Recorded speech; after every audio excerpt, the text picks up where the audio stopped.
In Matthew 5:8, Jesus says these amazing words, "Blessed are the pure at heart, for they will see God." What a fantastic promise.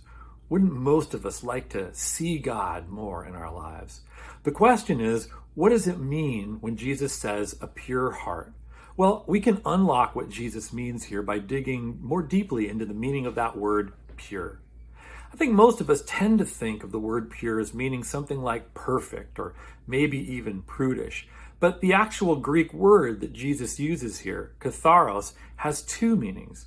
The first is clean. We need to have a clean heart in order to see God.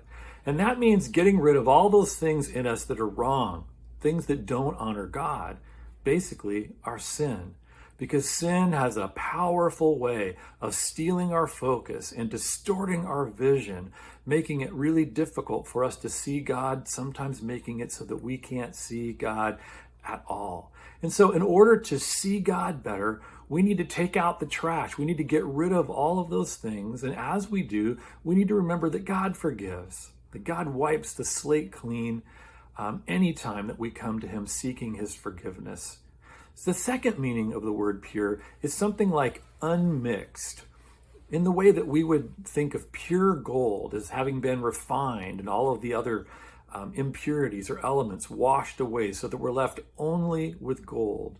So by pure, Jesus means a person with how I would put it, is a single-minded heart, a heart that's focused solely on God. Whereas a person with a divided heart, they might want God, but they also want a lot of other things over God an awful lot of the time.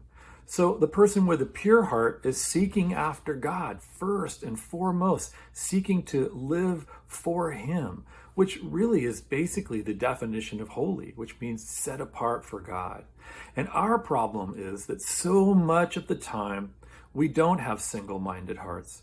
We have divided hearts that are seeking after so many different things, many of which are very unhelpful. So sadly, another thing that I find is an awful lot of the people who say that they don't see God in this life or in their lives are people who aren't really doing anything to seek after God and to actually see God.